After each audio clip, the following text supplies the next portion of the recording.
Halo semua, kembali lagi bersama kami kelompok 8. Pada video kali ini kami dari kelompok 8 akan membahas materi mengenai sistem pemrosesan data elektronik dan database dengan dosen pengampu Enci Sincinelli Rondonowo SEMM AK.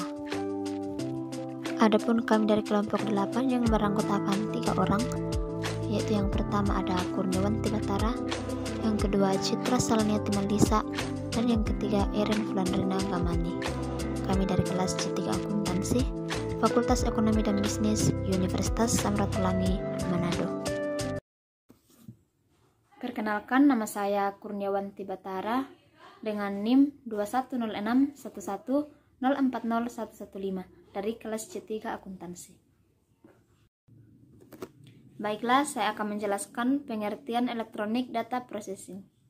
Pemrosesan data elektronik atau biasa disingkat ADP adalah metode dalam suatu pemrosesan data komersial. Sebagai bagian dari teknologi informasi, ADP melakukan pemrosesan data secara berulang kali terhadap data yang sejenis dengan bentuk pemrosesan yang relatif sederhana.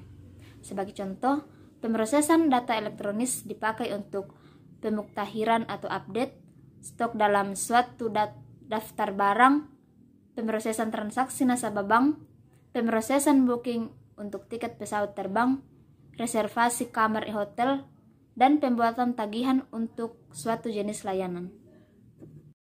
Perkenalkan, nama saya Erin Flandrina Gamani dengan nomor induk mahasiswa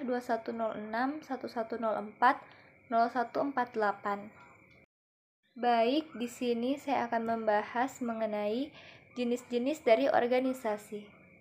Apabila dilihat dari perspektif informasi, perkembangan maupun jenis dari organisasi dapat dikelompokkan menjadi 3 kelompok, yakni yang pertama, Stone Age Office, yaitu merupakan jenis organisasi bisnis yang masih mengandalkan tenaga kerja dalam setiap aktivitasnya. Pekerjaan yang diautomatisasikan masih sangat jarang. Bahkan terkadang masih belum ditemukan dalam kegiatan operasional organisasi bisnisnya.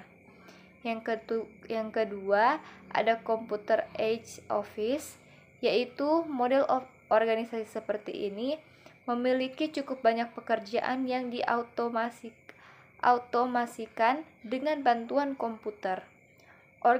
Organisasi bisnis seperti ini sudah mulai menggunakan sistem operasi atau operating system tertentu dalam mengolah data maupun menyimpan data, walaupun masih cukup sederhana. Yang ketiga, ada Information Age Office, yaitu dalam organisasi seperti ini, komputer bukan hanya digunakan dalam pekerjaan rutin sehari-hari, namun juga digunakan sebagai alat untuk membantu berkomunikasi dan memperoleh informasi secara cepat.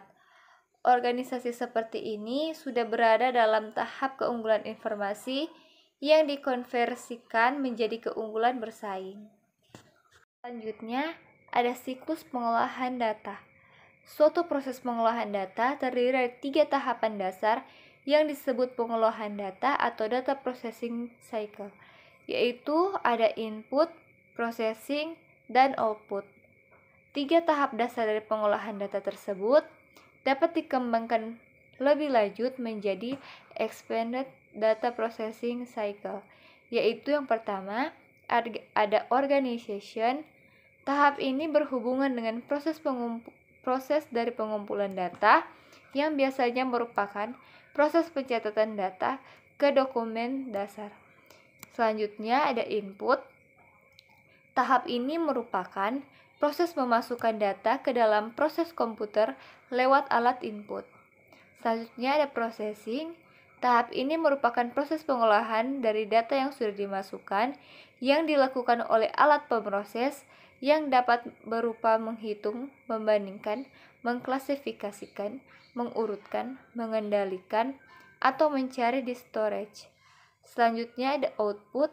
Tahap ini merupakan proses penghasilan output dari hasil pengolahan data ke alat output, yaitu berupa informasi. Selanjutnya ada distribution. Tahap ini merupakan proses dari distribusi output kepada pihak yang berhak dan membutuhkan informasi. Selanjutnya ada storage. Tahap ini merupakan proses perekaman hasil pengolahan ke simpanan luar. Hasil dari pengolahan yang disimpan di storage dapat digunakan sebagai bahan input untuk proses selanjutnya. Berikutnya, ada pengendalian tambahan dalam electronic data processing, yang terbagi menjadi dua, yaitu yang pertama ada pengendalian umum atau general control, memiliki pengaruh pervasif atau pervasive effect, yang berarti jika pengendalian ini lemah, maka akan memberikan pengaruh yang jelek terhadap pengendalian aplikasi. Karena alasan inilah, maka auditor akan memeriksa pengendalian aplikasi jika hasil penilaian terhadap pengendalian umum menunjukkan hasil yang lemah. Pengendalian umum meliputi yang pertama pengendalian organisasi, praktik personalia, standar prosedur operasional. Yang kedua ada pengendalian pengembangan sistem dan pengendalian dokumen. Yang ketiga ada pengendalian hardware dan sistem software. Yang keempat ada pengendalian sistem pengamanan. Dan pengendalian yang kedua ada pengendalian aplikasi atau application control, didefinisikan sebagai pengendalian yang terkait dengan tugas aplikasi yang dilakukan oleh komputer. Pengendalian aplikasi meliputi yang pertama pengendalian data capture dan batch data entry. Yang kedua ada pengendalian online entry, processing, dan output. Perkenalkan, nama saya Citra Saneti Melisa dengan NIM 210611040143, kelas C3. Baiklah, saya akan menjelaskan pemahaman atas sistem pengolahan data elektronik. Data adalah kumpulan kejadian yang diangkat dari suatu kenyataan. Data dapat berupa angka-angka, huruf-huruf, atau simbol-simbol khusus atau gabungan darinya. Data mentah masih belum mempunyai arti sehingga perlu diolah lebih lanjut.